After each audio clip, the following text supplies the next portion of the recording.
Assalamualaikum warahmatullahi wabarakatuh. Halo sahabat-sahabat semuanya, selamat datang di channel Nurtias Official. Pada kesempatan kali ini kita akan membahas seri pajak penghasilan orang pribadi ya. Pada seri ini nanti diharapkan teman-teman akan bisa memahami jenis-jenis penghasilan, kemudian dapat menghitung penghasilan neto, mengetahui dan bisa menghitung PTKP atau penghasilan tidak kena pajak, mengetahui tarif PPh pasal 17, mengetahui jenis-jenis kredit pajak, dan tentunya diharapkan teman-teman dapat menghitung PPh orang pribadi. Oke, kita akan lanjut. Nah, sekilas saya akan mengingatkan kembali ya, mungkin bagi teman-teman pajak yang sudah belajar sebelumnya terkait dasar-dasar perpajakan ya. Nah, ini mungkin bisa mengingatkan kita tentang cara menghitung PPh orang pribadi. Nah, secara konsep teman-teman perlu hafal ini karena inilah yang akan menjadi dasar. Kalau rumus ini tidak tahu, nanti akan sangat sulit sepertinya untuk menghitung. Walaupun memang zaman sekarang sudah semuanya serba digitalisasi ya, sudah serba otomatis, tapi secara konsep teman-teman harus pahami agar nanti lebih mudah dalam melakukan perhitungan gitu. Nah, rumusnya itu adalah kita awali dari penghasilan bruto. Penghasilan bruto itu adalah penghasilan tadi yang dianggap sebagai objek pajak ya. Kemudian dikurangi oleh biaya-biaya. Nah, itu disebut penghasilan neto. Penghasilan neto dikurangi PTKP atau penghasilan tidak kena pajak, itu namanya penghasilan kena pajak. Nah, penghasilan kena pajak dikali tarif PPh pasal 17 itu akan diperoleh PPh terutang.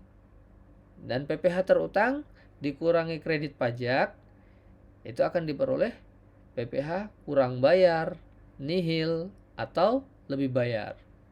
Nah, nanti kita akan bahas satu persatu dalam setiap item ini agar lebih mudah nanti. Oh, ternyata frame-nya tuh seperti ini. Gitu kan? Maka pada seri ini saya akan memfokuskan dulu pembahasannya itu bagaimana cara menghitung penghasilan neto. Nah, kalau di sini kan penghasilan bruto, nanti kita harus pecah-pecah. Kadang-kadang orang kan penghasilannya banyak bentuknya kan, tidak sama, gitu kan. Terus biaya-biaya juga nanti akan ada banyak. Ya, ada biaya yang boleh dibebankan secara fiskal, ada biaya yang tidak boleh dibebankan secara fiskal. Gitu ya. Makanya kita akan bahas dulu dari sisi bagaimana cara menghitung penghasilan netonya dulu nih. Kalau menghitung penghasilan netonya aja sudah salah, maka tidak bisa lanjut ke bawah dong. Ya kan? Maka yang harus kita lakukan sekarang bagaimana kemudian kita bisa menghitung penghasilan neto dengan benar ya. Nah, untuk mengetahui penghasilan neto itu kita perlu identifikasi dulu.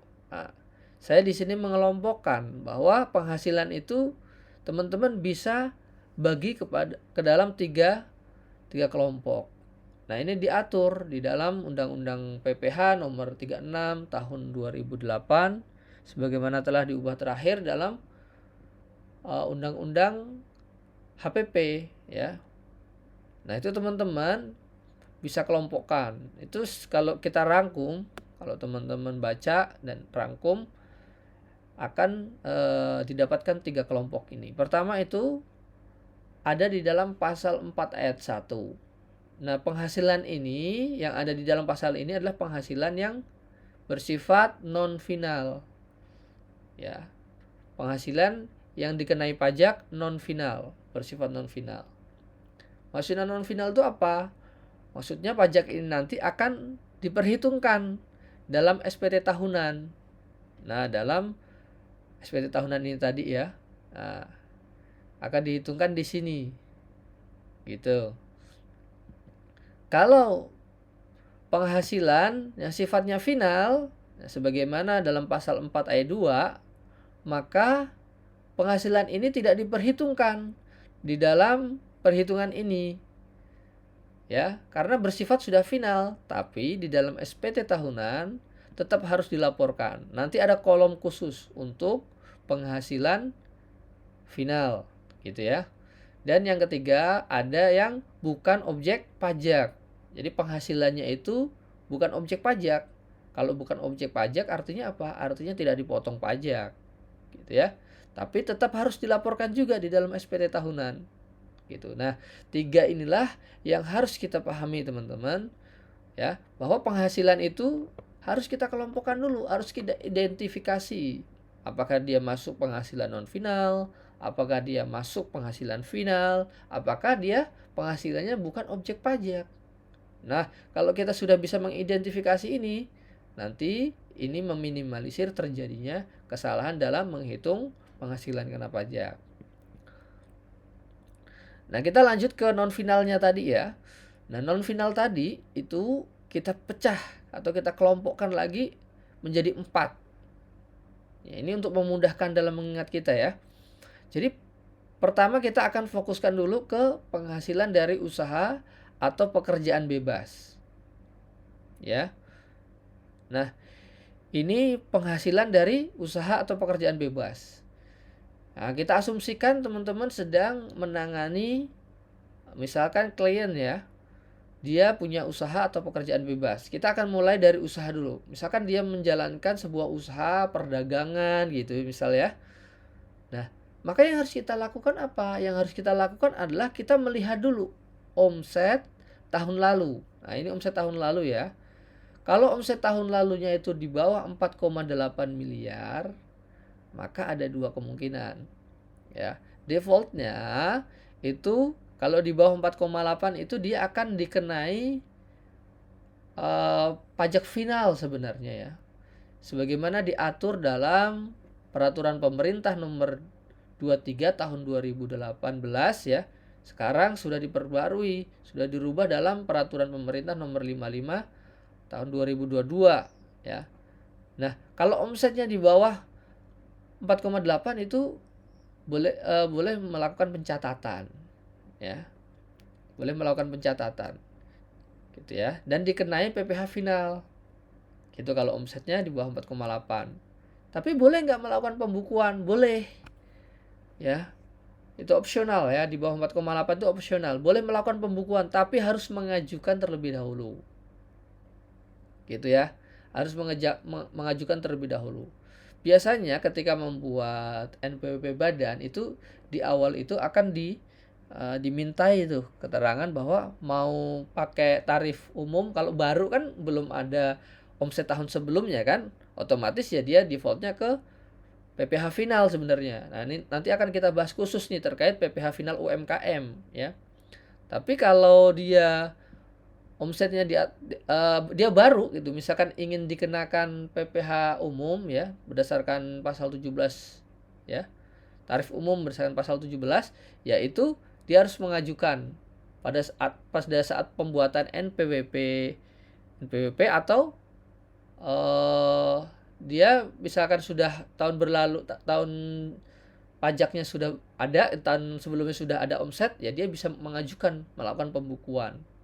Nah, kalau melakukan pembukuan itu rumusnya adalah untuk mencari penghasilan netonya itu rumusnya penghasilan bruto dikurangi biaya-biaya. Gitu ya.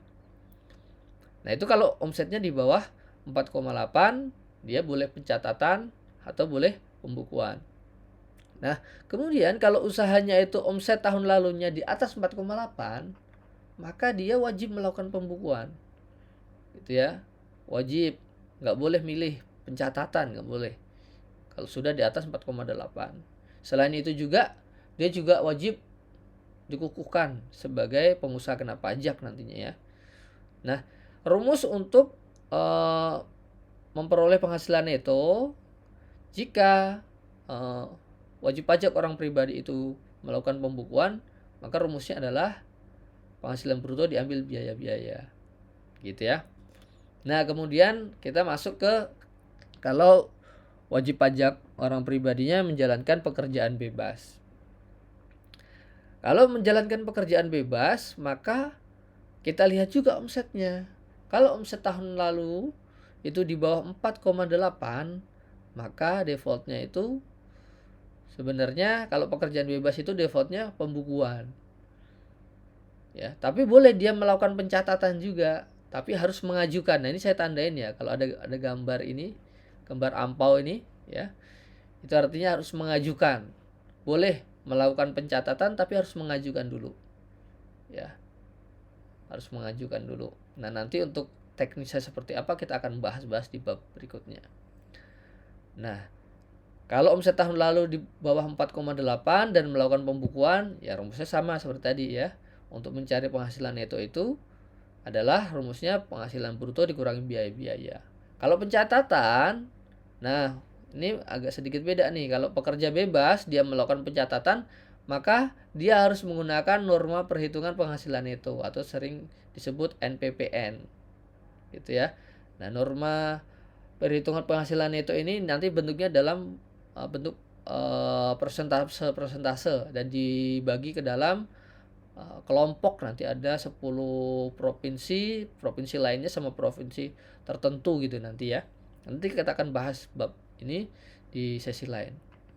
Nah, itu kalau di bawah 4,8. Tapi kalau ternyata kita lihat omset tahun lalu di atas 4,8, maka itu wajib pembukuan. Ya, WP itu wajib pembukuan. Dan karena dia melakukan pembukuan, maka ya rumusnya untuk mencari penghasilan neto itu adalah penghasilan bruto dikurangi biaya-biaya. Begitu teman-teman ya. Ya, ini gambaran secara umumnya dan kita bisa melihat secara detail dan bisa mengkondisikan, melihat kondisi dari wajib pajak itu. Kalau memang dia adalah pekerja bebas ya atau melakukan usaha, kita harus identifikasi dulu dari sisi omset. Setelah dari sisi omset nanti kita tentukan dia masuk ke dalam wajib pajak yang harus melakukan pembukuan atau bisa melakukan pencatatan. Gitu ya. Setelah itu baru kita nanti bisa menghitung penghasilan netonya berapa. Gitu ya teman-teman ya.